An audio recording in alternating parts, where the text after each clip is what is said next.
Sir बहुत कांपता है, अर्थराइटिस भी है और बाजू का ऑपरेशन भी हुआ था राइट का, कि सीने में जलन भी रहती है, कानों में आवाज़ें भी आती हैं। अस्सलामु अलैकुम व रहमतुल्लाहि व बरकातहू। वालेकुम सलाम व रहमतुल्लाहि व बरकातहू। अस्सलाम वालेकुम भाई। जी मेरी बहन, कौन और कहाँ से? नाम, उम्र, वज़न? भाई मैं अपना नाम नहीं बताना चाहती। जी मेरी बहन, उम्र, वज़न? मैं अपनी फूफो के बारे में पूछना चाहती हूँ। उनकी उम्र 60 इयर्स है। अच्छा ठीक है, 60 है। और वज़न कितना है? वजन भी 60 ही होगा। ठीक है। कहाँ से कॉल कर रही है? मैं ब्रेडफोर्ड से। जी फरमाइए, सवाल क्या है? मैं पूछना चाहती हूँ, उनके सर का मसला है, थोड़ा बहुत ज्यादा कांपता है सर, नर्व की वजह से कुछ समझ नहीं लग रही। कितना अरसा हो गया? तकरीबन हो गया 6 मंथ। अच्छा 6 मंथ। और डॉक्टर को बताया? ऐसे पता नहीं चलता कि कांप रहा है, उनको खुद महसूस होता है। अच्छा, बज़ाहिर नजर नहीं आता?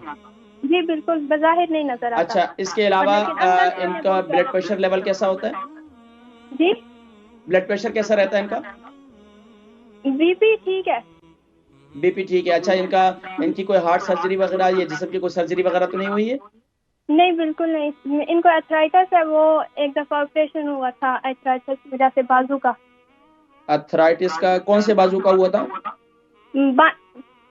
राइट हैंड का। अच्छा, राइट हैंड का। कितने साल हो गए? 1 ईयर। अच्छा, क्या शोल्डर का हुआ था या बाजू का हुआ? शोल्डर का। क्या शोल्डर फ्रीज होते थे? जी। अच्छा, इसके अलावा मेडिसिन कौन सी रहती है? मेडिसिन मैथ्रोट्रेक्सिस ले रही है। और अभी तो उनको दर्द जो है ना वो लेफ्ट हैंड पे है, राइट हैंड। अच्छा, पूरा सर आगे के साइड में ज्यादा महसूस होता है या पिछले साइड पे ज्यादा महसूस होता है? पिछली साइड से। रात को जब लेटती है ना उस वक्त बहुत ज्यादा तकलीफ होती है इन्हें। अच्छा, इनका तकिया जो है ना, एक तो ये कि मैं इंशाल्लाह जिक्र करूंगा, इनका तकिया जो है ना वो थोड़ा सा चेंज करने की कोशिश करें। और बाकी पूछनी थी, चेस्ट जो है ना बहुत ज्यादा बर्न होती है उनकी, जलन ऐसी महसूस होती है। चेस्ट में बर्न बहुत ज्यादा है, जलन बहुत ज्यादा है, सीने में जलन होती है। ये बताएं कि खाने के बाद कानों पे आवाजें भी आती हैं। कानों में आवाजें भी आती हैं। ये बताएं कि क्या नाम है, खाने के बाद पानी पीती हैं? नहीं, 1 मंथ हो गया, ये भी ट्राई किया, नहीं पी रही अब। अच्छा, मैं जिक्र करता हूँ, ठीक है? आप प्रोग्राम देखें।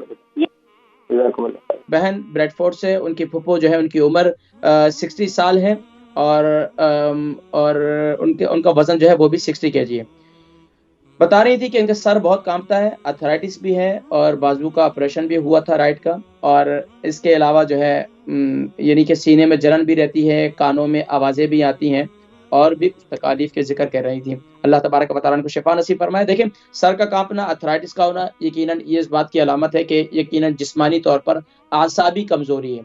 आसाबी कमज़ोरी, जब इंसान के आसाबी कमज़ोरी पैदा हो जाए और ख़ास तौर पर दिमागी तौर पर बहुत ज़्यादा किसी चीज़ का यानी कि दबाव लेना, प्रेशर लेना, नींद का पूरा ना होना, बेख्वाबी की कसरत से शिकायत होना, तो ये वो अलामात हैं जिसकी वजह से ये सर की ये कैफ़ियत हो जाती है।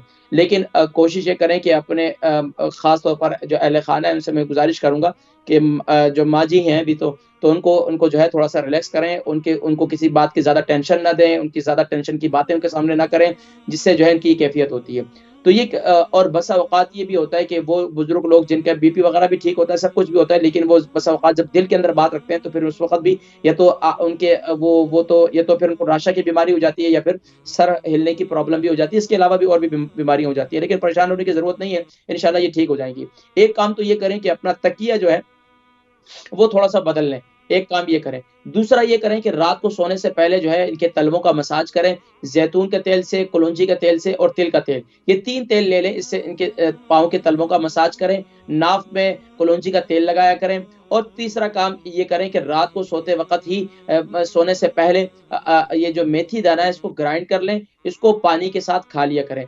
दूसरा काम ये करें कि सुबह के वक़्त में जो है ये जो अलसी के बीज कहलाते हैं, अलसी के बीज ले लें, सौंफ ले लें और इसी तरीके से आप ये क्या कहते हैं उसको, ये 4 बक्स जिसे कहते हैं, कद्दू के बीज वगैरह ले लें, कद्दू के बीज है, सूरजमुखी के बीज हैं, ये सारे ले लें, अगर आपको किसी से एलर्जी नहीं है। इसके अलावा उसमें नट्स में बादाम और अखरोट और काजू, ये 3 शामिल कर लें। इन तमाम का सुफूफ बना लें, इनको ग्राइंड कर लें, पाउडर बना लें। बहुत ज़्यादा पाउडर भी ना बनाएँ, थोड़ा बहुत हो, अगर दाँत वगैरह नहीं है तो बिल्कुल पाउडर बना लें, और इसको जो है सुबह नाश्ते के साथ, सीरियल के साथ, यानी कि दलिए के साथ इसको खा लिया करें, या तो फिर दूध के साथ सुबह नहार-मुँह इसे खा लिया करें। अगर कोलेस्ट्रॉल लेवल हाई है तो फिर आप ग्रीन ढकने वाले दूध के साथ जो है इसे सुबह के वक़्त में खा लिया करें। तो इससे इंशाअल्लाह अज़ीज़ आपके असाबी तौर पर भी मजबूती महसूस करेंगे और इंशाअल्लाह सेहत भी बेहतर होगी। फिर मुझे बताइएगा। और कानों में जो आवाज़ें आती हैं, कानों के अंदर जो है आप यानी कि कलौंजी का तेल जो है वो कानों के अंदर डाल दिया करें, वो बहुत अच्छी चीज़ है, उससे कानों की सफाई हो जाती है। और कोशिश करें कि कानों के अंदर कोई चीज़, कोई तीली वगैरह ना मारा करें।